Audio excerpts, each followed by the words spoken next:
नमस्कार। आज हम रक्षा क्षेत्र की एक ऐसी खबर पर बात कर रहे हैं जिसका इंतजार सच कहूं तो लगभग 40 साल से था। 40 साल, बिल्कुल एक लंबा इंतजार। और ये कोई मीडिया रिपोर्ट या अटकल नहीं है। ये खबर सीधे रक्षा मंत्री श्री राजनाथ सिंह जी की तरफ से आई है। तो आज हम इसी बड़ी घोषणा की गहराइयों में उतरेंगे। जी बिल्कुल। देखिए, भारत के लिए अपना एक आधुनिक जेट इंजन बनाना ये हमेशा से एक बहुत बड़ा सपना रहा है, एक चुनौती भी। हाँ, सपना और चुनौती दोनों। हमने अपना लड़ाकू विमान तेजस बनाया, जो वाकई में एक बड़ी उपलब्धि है, इसमें कोई शक नहीं। बिल्कुल। लेकिन उसका दिल जो इंजन है वो हमें बाहर से लेना पड़ता था। हाँ, और ये जो निर्भरता थी ना, ये सिर्फ ऐसा नहीं कि बस बाहर से मंगाना पड़ रहा है, इसके व्यवहारिक दिक्कतें भी बहुत थीं। अच्छा, जैसे हमें अमेरिका की जनरल इलेक्ट्रिक जीई से इंजन मिलते थे। पहले F404, फिर बाद में तेजस मार्क 1A और मार्क 2 के लिए F414। हाँ, सुना इनके बारे में। और इनकी जो सप्लाई थी उसमें अक्सर देरी होती थी, समय पर इंजन नहीं आ पाते थे। तो इसका असर क्या पड़ता था जमीन पर, प्रोडक्शन लाइन पे? असर सीधा था। हिंदुस्तान एरोनॉटिक्स लिमिटेड HAL जो तेजस बनाती है, हाँ, HAL, वहां दर्जनों विमान बनकर तैयार खड़े थे, सब कुछ रेडी, लेकिन इंजन नहीं। ओह, तो बिना इंजन के वो डिलीवर नहीं हो सकते थे? बिल्कुल। वायुसेना को कैसे सौंपेंगे? तो एक तरफ तो नए बढ़िया विमान हैंगर में खड़े हैं, इंतजार कर रहे हैं। हाँ, इंतजार कर रहे हैं। और दूसरी तरफ हमारी वायुसेना को क्या करना पड़ रहा था? वो अपने पुराने कई दशक पुराने MiG-21 विमान उड़ा रहे थे। और MiG-21 के साथ तो हादसों का भी एक दुखद इतिहास रहा है। बिल्कुल रहा है।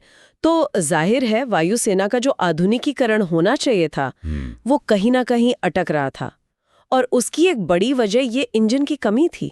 तो ये कहना गलत नहीं होगा कि इंजन न होना एक बड़ी रुकावट थी? बिल्कुल नहीं। और ऐसा भी नहीं है कि भारत ने कोशिश ही नहीं की। स्वदेशी इंजन बनाने की कोशिश तो हुई। कावेरी परियोजना थी। हाँ, कावेरी का नाम तो बहुत सुना है। ये 1980 के दशक के आखिर में शुरू हुई थी।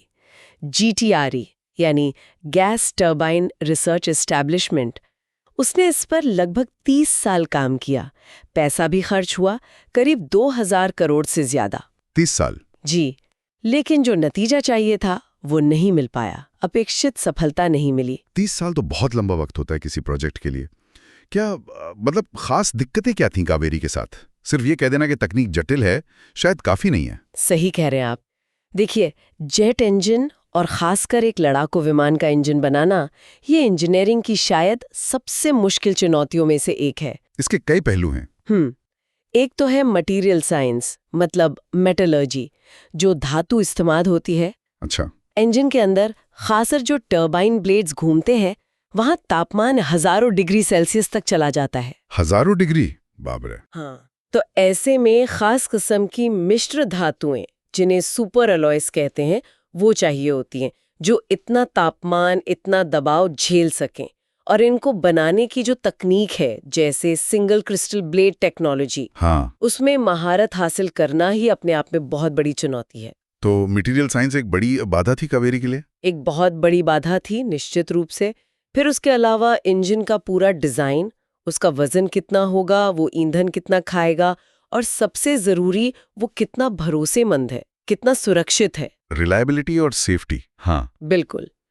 कावेरी इंजन का वजन ज्यादा हो गया था, और वो जो 90 किलो न्यूटन का थ्रस्ट चाहिए था ना तेजस के लिए, वो पैदा नहीं कर पाया। अच्छा। उसका जो ड्राई कोर इंजन था उसमें भी कुछ तकनीकी दिक्कतें थीं।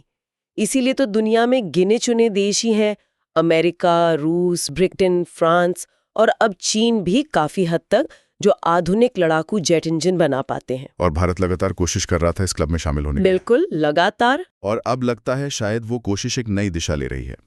रक्षा मंत्री जी का जो ऐलान है वो फ्रांस की कंपनी सैफ्रॉन के साथ मिलकर एक नया और ज्यादा शक्तिशाली जेट इंजन बनाने के समझौते का है। जी हाँ, सैफ्रॉन। तो आज हम इसी समझौते पर, इसकी बारीकियों पर और इसके क्या मायने हो सकते हैं, इसी पर बात करेंगे। बिल्कुल। तो सबसे पहले ये जो समझौता है ये असल में है क्या?